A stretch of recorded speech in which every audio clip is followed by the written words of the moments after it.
ఇక న్యూస్ వాచ్లో మరో వార్తను చూసినట్లయితే మీ అభ్యంతరాలను అఫిడవిట్ రూపంలో ఇవ్వండి. ఫిరాయింపుపై ఫిర్యాదు చేసిన ఎమ్మెల్యేలకు మరోసారి అసెంబ్లీ కార్యదర్శి లేఖలు.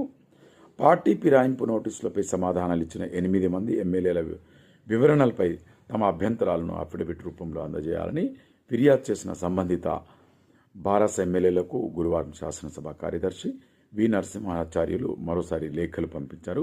స్పీకర్ వద్ద విచారణలో భాగంగా నోటీసులు స్వీకరించిన ఎమ్మెల్యేలు, ఫిర్యాదు చేసిన ఎమ్మెల్యేలు వాదనలు ఉంటాయి కాబట్టి తదుపరి విచారణ కోసం లీగల్ ఫార్మాట్లో అభ్యంతరాలను ఇవ్వాలని ఆ లేఖల్లో పేర్కొన్నారు. లేఖ అందిన 3 రోజుల్లోగా అందించాలని గడువు విధించారు.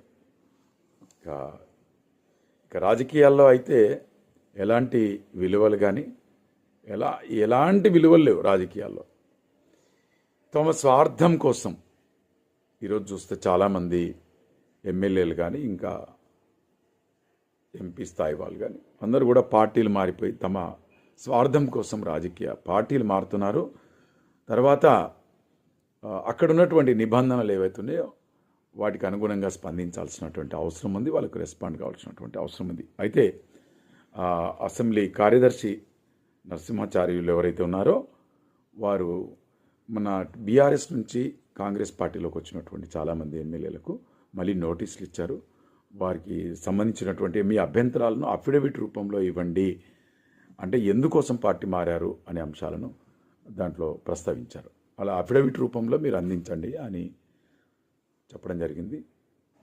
ఇదండి పరిస్థితి. ఓవరాల్గా చూస్తున్నట్లయితే మనం ఎలాంటి విలువలు లేనటువంటి రాజకీయాలు కొనసాగుతున్నాయి. మన పార్టీలు ఎన్ని పార్టీలైనా మారుతారు ఎమ్మెల్యేలు వాళ్ళ స్వార్థ ప్రయోజనాల కోసం. దీనిపైన ఏంటంటే ఒక చట్టం తీసుకొని రావాలి. పార్టీలు మారినటువంటి వారిని కంప్లీట్గా రాజకీయాలకు దూరం చేసేటటువంటి కఠినమైనటువంటి చట్టాలు తీసుకొని రావాలని చెప్పి చాలామంది ఇప్పటికే ప్రజలు చాలామంది డిమాండ్ చేస్తున్నారు కూడా. చూద్దాం, వేచి చూద్దాం ఏం జరుగుతుందో.